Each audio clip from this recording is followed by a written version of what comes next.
వ్యాప్ అని చెప్పి ఏదో లైటర్ అట ఏదో సిగరెట్ అట. ఆ అమ్మాయి ఏదో కారులో కూర్చుంటే ఇక్కడ ఏదో పెట్టుకొని ఇట్లా వీడియో చేస్తున్నది. ఆమె తాగుతున్నట్టు కూడా లేదు. ఆ అమ్మాయి సిగరెట్ తాగుతున్నట్టు ఎక్కడ ఫోటోలు వీడియోలు లేవు. అసలు ఆ అమ్మాయిని సీక్రెట్గా వీడియోలు రికార్డ్ చేసింది ఎవడో తెలియాలి ఫస్ట్.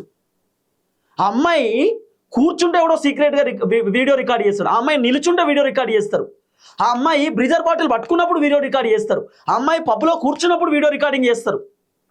ఆ అమ్మాయి భగీరథ్కి అన్నం తినిపించినప్పుడు వీడియో రికార్డింగ్ చేస్తారు.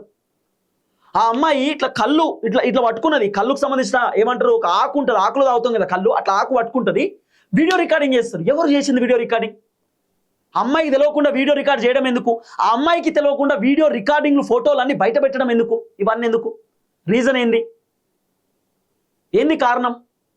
ఇప్పుడు అమ్మాయి వాళ్ళ ఫ్రెండ్స్ అయి ఉండొచ్చు, ఎవరో అమ్మాయి పక్కన ఉన్నటువంటి వాళ్ళు వాళ్ళ ఫ్యామిలీ మెంబర్స్ అయి ఉండొచ్చు, వాళ్ళ అన్నదమ్ములు అయి ఉండొచ్చు, వాళ్ళ కజిన్స్ అయి ఉండొచ్చు, వాళ్ళ మామయ్యలు అయి ఉండొచ్చు, బాబాయిలు అయి ఉండొచ్చు. మీ బుద్ధి ఏంది? గిట్లేనేనా? ఫోటోలు వీడియోలు కనబడితే లవర్ 1 లవర్ 2 గిదా ఒక అమ్మాయిని ఇబ్బంది పెట్టేటటువంటి విధంగా పోస్టులు పెడతా ఉంటే ఏందన్నట్టు? ఇంకా కొంతమంది సో కాల్ జర్నలిస్టులు కొంతమంది బండి సంజయ్కి సపోర్ట్ చేస్తున్నటువంటి వాళ్ళు మొత్తం అమ్మాయిదే తప్పు, అమ్మాయి వాళ్ళ తల్లిదండ్రులకు తెలియదా, అమ్మాయి వాళ్ళ తల్లిదండ్రులు ఏం చేస్తున్నారు?